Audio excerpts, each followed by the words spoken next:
Mr. Speaker, as I understand the mandate of this committee and has been submitted by my colleagues, is to investigate and find out and report to this House whether indeed the matters, the allegations that you've read out against the governor are substantiated. So that, Mr. Speaker, all this committee is supposed to do, if the accusation is that there has been nepotism exercised by the governor, to report back to this House and say, yes, that allegation has been substantiated. On the question of illegal appointments, yes, it has been substantiated or not. Mr. Speaker, I would also want to encourage Senator Gloria to understand that, in fact, if you go percentage-wise, Mr. Speaker, percentage-wise, to have 3 women out of a committee of 11 is actually greater than to have 3 women out of 47 elected senators deciding on a matter. Because, Mr. Speaker, as you know, when it comes to the question of the vote, Senator Gloria, what is your point of order?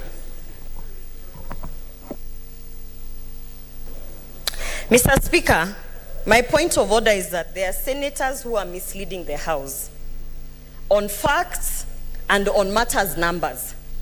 And Mr. Speaker, my point of order, even to Senator Boni Walale and to Senator Edwin Sifuna, is that you cannot come to Senate and actually institute discrimination by trying to convince this House that there is a formula that says that when you have less women at the table of representation, that is the formula that Kenyans should accept because it works best for gender. That is misleading the House.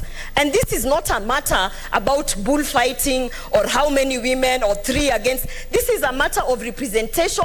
And Mr. Speaker, you should not allow the conversations that are going on in this House to continue, because this is a house of order. This is a house that respects women, and this is a house that is supposed to actually ensure that Governor Kawera gets a fair hearing. My point of order is that Senator Edwin Sifuna is misleading the House by trying to tell the House that the formula of 3 women senators against basically out of 11, 3 women senators, that is the best formula to have women represented in this committee. Mr. Speaker, you can see why we have an issue with this. This is exactly the reason why we cannot entrust people who are actually disregarding women in this House. That is my point of order. Senator Gloria, you cannot stand on a point of order. It was to my have point a of order bite to the sharing. Kindly proceed and conclude. And please allow Senator Sifuna to recover his time. I thank you, Mr. Speaker. I am not a math teacher, but I will help the House. It is not misleading, Mr. Speaker, because you have the list of the number of women senators elected out of the 47 counties. We only know the senator from Nakuru, my sister from Machakos, and the good lady from Isiolo. What we are saying is, if you do a basic arithmetic, 3 out of 47 is smaller. It's actually 6%. Compared to 3 out of 11 is a bigger fraction. That's what I'm saying. But, Mr. Speaker, that being beside the point, let it be known that I'm not trying to mislead this House. I am a firm believer in equality, Mr. Speaker, that in fact, every woman has the same capacity to misconduct herself as the men. So, Mr. Speaker, this is not a question that should be viewed through the lenses of gender.